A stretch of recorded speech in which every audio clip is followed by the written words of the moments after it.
Hello बच्चों, आज हम बात करेंगे 11वीं कक्षा की। 11वीं कक्षा का पहला लेसन नमक का दरोगा। नमक का दरोगा जिसके लेखक हैं मुंशी प्रेमचंद। मुंशी प्रेमचंद के बारे में तो सभी जानते हो। उनका जन्म 1880 ईस्वी में यूपी के लम्हे नामक गांव में हुआ था और उनकी मृत्यु 1936 में हुई। आपके द्वारा दिया गया जो लेसन है नमक का दरोगा, इस पाठ में जो हम पढ़ेंगे, इस पाठ की कहानी एक छोटे से फिल्मी तरीके से बताने की कोशिश करता हूँ। आप जब भी कोई फिल्म देखते हैं तो आप उसके अंदर सबसे अच्छा क्या लगता है?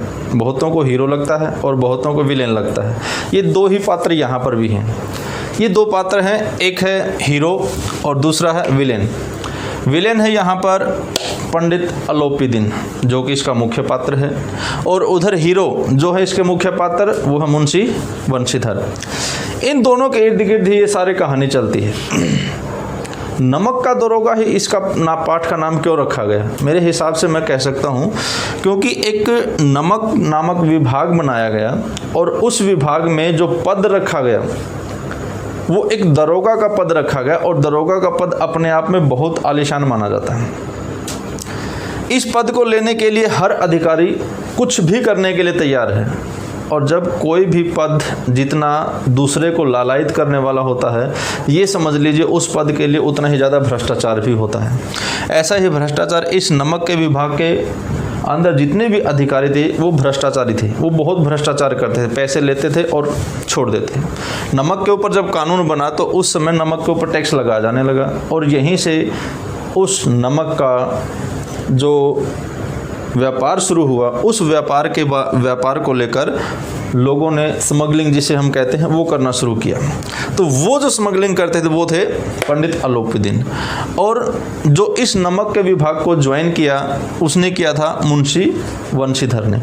इन्होंने जस्ट एज ए दरोगा के रूप में इसको ज्वाइन किया, क्योंकि इनके बुजुर्ग पिता उन्होंने बताया था कि गवर्नमेंट सर्विस करने का आपको क्या फ़ायदा होगा, और उनके द्वारा उस बातों को सुनकर उन्होंने अपनी ईमानदारी का परिचय देकर नमक का दरोगा पद स्वीकार किया। उन्होंने तैयारी की अच्छी की और ज्वाइन कर लिया।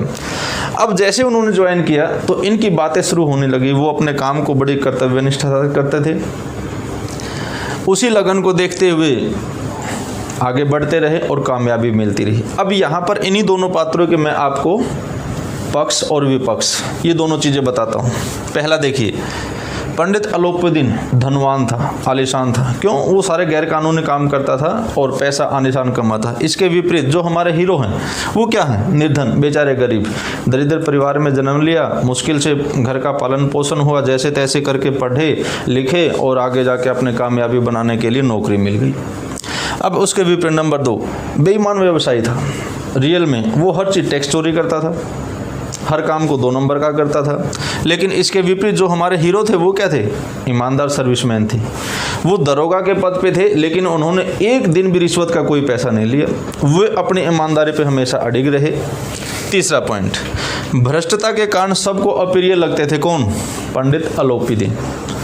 क्यों? उन्होंने तो हर काम भ्रष्टाचार का ही करना। उनका मकसद ये होता था मेरा कोई काम रुकना नहीं चाहिए, रुकेगा तो पैसा दूंगा और मेरा काम हो जाएगा। उसके विपरीत जो साफ नीयत वाले हमारे मुंशी वंशीधर दरोगा थे, उनकी साफ नीयत थी, साफ छवि थी, इसलिए उनके काम को देखकर सबको वो प्रिय लगते। उन्हें पता था कि ये कभी कोई गलत काम नहीं करेगा, इसीलिए वो सबको अजीज थे। नेक्स्ट पॉइंट क्या है? बेईमानी का नशा। घमंड था इसको, अलोपीदीन को, क्या कि मेरे पास पैसा है, मैं हर काम पैसे चुटकी बजा के कर सकता हूँ। लेकिन इसके विपरीत जो हमारे हीरो थे अर्थात मुंशी वंशीधर, वो क्या थे? ईमानदारी का नशा था उनको। वो कभी भी अपनी ईमानदारी से भटकते नहीं थे। उन्होंने जो काम किया बिल्कुल पूरी कर्तव्यनिष्ठता थे और ईमानदारी से किया। अगला पॉइंट आइए, नमक की चोरी। इन्होंने नमक का विभाग होने के पश्चात पंडित अलोपीदीन ने नमक की चोरी करना शुरू कर दिया। नमक की चोरी, वो चोरी छुपे करते थे, किसी को बताते नहीं थे, रात के समय करते थे मोस्टली। रात के समय जो भी इस नमक विभाग के जो अधिकारी जहाँ जहाँ नाकों पर या जहाँ नमक बनाया जाता वहाँ होते, तो क्या करते? कहते थे पंडित अलोपीदीन का गाड़ी है, उनकी गाड़ी है, ले जाओ। सब ले जाते थे। इधर आ जाइए अपने हीरो साहब, जिसमें इन्होंने इस चीज़ को विभाग को ज्वाइन किया, नमक का दरोगा बने। नमक का दरोगा बनने के पास इनकी भी नाइट ड्यूटी होती थी। तो इन्होंने अचानक गाड़ियों की आने की आवाज़ सुनाई दी। अब गाड़ियों की आवाज़ सुन के ये भी खटक गए, कुछ तो गड़बड़ है। अब कुछ तो गड़बड़ है, इस बात को लेकर ये अपने ड्यूटी पर अलर्ट थे। तभी उन्होंने देखा कि आलिशान गाड़ी में बैठकर पंडित अलोपुद्दीन आ रहा है। उसने गाड़ी को रुकवाया। क्यों? क्योंकि अलोपुद्दीन को भी पता चल गया था कि पंडित अलोपुद्दीन की जो गाड़ियां थी जिनके अंदर वो नमक चोरी कर ले जा रहा था, वो मुंशी वंशीधर की चपेट में आ चुका था। क्यों? क्योंकि उसने रात को उन गाड़ियों को रुकवा लिया। ये सूचना उनको मिली तो भागते हुए आए। उन्होंने पूछा, अरे दरोगा जी, आप तो हमारे अपने ही हैं, मैं तो आपके ही पास आने वाला था और आपने गाड़ियाँ पकड़ी। कोई बात नहीं, बोलिए क्या चाहिए आपको, आपको हर चीज़ मिलेगी। ये सब चीज़ ऐसा कुछ नहीं, लेकिन उन्होंने कहा कि ईमानदार हूँ, मैं ऐसा कुछ नहीं करूँगा। आप गलत काम कर रहे हो, आपको सज़ा मिलेगी, इन गाड़ियों को आप इम्पाउंड करेंगे हम। ये बात सुनते ही अपने जो पंडित अलोपुद्दीन थे वो घबरा जाते और अब उनको जो घमंड था पैसे का, जो पहुंच की, जो पावर थी उनकी, वो दिखाने का प्रयास करते। अरे दरोगा जी, आप मुझे जानते नहीं शायद। भाई मैं आपको जानता नहीं, मुझे इससे कोई लेना देना है। आप गलत काम कर रहे हैं, मतलब आप गलत हैं, तो मैं आपके इन काम के प्रति आपको सज़ा दूंगा और आपको गिरफ्तार करूंगा। उन्हें गिरफ्तार कर लेते हैं। अब पकड़े जाने पर बेचारे पैसे का बहुत रौब दिखाते हैं।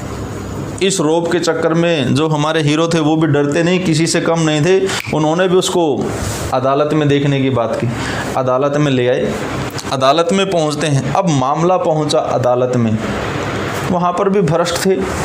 भ्रष्ट जितने भी अधिकारी थे, भ्रष्ट जितने भी कार्यकर्ता थे, जो कर्मचारी थे, उनका एक ही मकसद था, पैसा। अलोपुद्दीन के पास पैसा था। वो पैसे के बल पर कोर्ट में भी सबूतों के अभाव में वहाँ से बरी हो गई।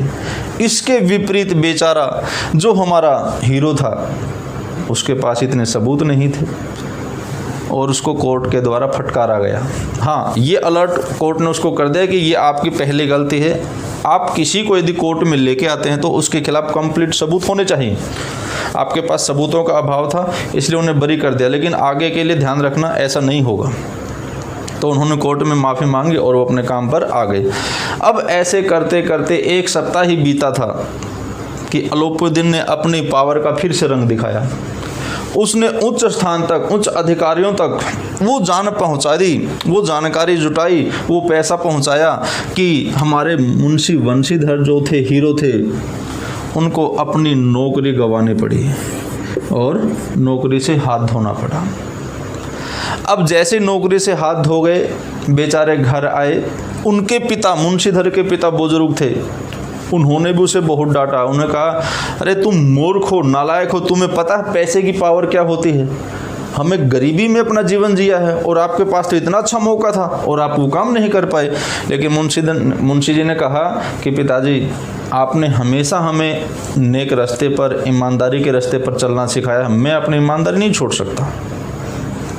उसी समय क्या होता है, जो हमारे मुंशी पंडित अलोपुद्दीन हैं, मुंशी जी के घर पहुंचते हैं। उनकी ईमानदारी को देखकर वो उसके फ़ैन हो जाते। वो कहते हैं ना कि हीरे की पहचान तो एक असली जौहरी को ही होती है। ये रियल में जो हमारे पंडित अलोपुद्दीन हैं वो भी हमारे जौहरी ही थे। जौहरी क्यों कहा मैंने उसने? क्योंकि उन्होंने कहा जो ईमानदारी, जो कर्तव्यनिष्ठता मुंशी वंशीधर के पास है, ऐसी मैंने आज तक किसी के पास नहीं देखी। उनकी नौकरी जाने के पश्चात मुंशी जी के घर पहुंचे पंडित अलोपुद्दीन। पंडित जी को घर पे देखकर बड़े मुंशी अर्थात मुंशी वंशीधर के पिता उनकी चमचागिरी करने लगे। अरे आइए पंडित जी, आप आ गए हैं, उनकी खुशामदीन करने लगे। लेकिन उस बात को देखकर वंशीधर जी घबरा गए कि अब ये घर भी आए हैं तो ज़रूर कुछ न कुछ गड़बड़ होगी। लेकिन पंडित जी जब बड़े मुंशी जी को डांटते हैं या कहते हैं कि आप वंशीधर की ऐसी बेइज्जती मत कीजिए, इन्होंने जो काम किया वो गलत नहीं किया है, इन्होंने बिल्कुल ओके किया है, ये अपने काम में कहीं गलत नहीं है। इसी बात को लेकर मैं आपको एक चीज़ देना चाहता हूँ। लेकिन मुंशी जी उस चीज़ में मना कर देते, नहीं नहीं नहीं, मुझे नहीं चाहिए आपके द्वारा दी हुई चीज़। अरे मुंशी जी, आप देखिए तो सही ये क्या है। मुंशी जी ने उनको एक लिफाफा पकड़ाया और जैसे ही वो पत्र खोला, वो पत्र को देखकर बड़े मुंशी जी हमारे हैरान हो गए। क्यों? क्योंकि उसके अंदर लिखा था कि आपको मैं जितनी भी मेरी संपत्ति है उस सारी संपत्ति का मालिक घोषित करता हूँ। आज से आप ये काम संभालिए, मेरा जितना भी प्रॉपर्टी है, मेरी जितनी भी संपत्ति, वो सब आपकी है, बस आपने इसको संभालना है, ये काम आपने करना है। तो ये बात सुन के मुंशी जी, वंशीधर जी हमारे घबरा जाते हैं, थोड़े नर्वस से हो जाते। वो कहते हैं कि नहीं पंडित जी, ये मैं नहीं कर सकता, मैं इसके लायक भी नहीं हूँ, इतना सब कुछ मुझे मिल रहा है, मैं नहीं कर सकता। लेकिन उनकी जो वास्तविक चीज़ थी, जो उनकी ईमानदारी थी, उसे हमारे पंडित जी पहचान चुके थे और इसीलिए उन्होंने कह दिया कि यदि कोई मेरी इस सारी प्रॉपर्टी को संभाल सकता है तो वो केवल हमारे मुंशी वंशीधर जी हैं। और अंततः क्या होता है, वो सारी संपत्ति उसके नाम कर देते हैं और वो उसके पद को ठुकराते तो हैं, लेकिन अंततः उनके पिता के द्वारा और पंडित अलोपीदीन के कहने पर उस पद को स्वीकार कर लेते हैं और उनके काम पर लग जाते हैं। इसलिए हम कह सकते हैं कि एक असली जौहरी ही हीरे की पहचान कर सकता है। यहाँ पर हमारे हीरो हैं जो, वो एक हीरा हैं। और हमारे, हालांकि इस सारे लेसन के अंदर ये हमारे विलेन हैं, लेकिन अंत में इन्होंने भी यही सोचा अच्छा काम करने के लिए कि मैं भी एक जौहरी बन के दिखाता हूँ, एक हीरे की परख करता हूँ। और अंततः पाठ को यहीं हम विराम देते हैं। Thank you.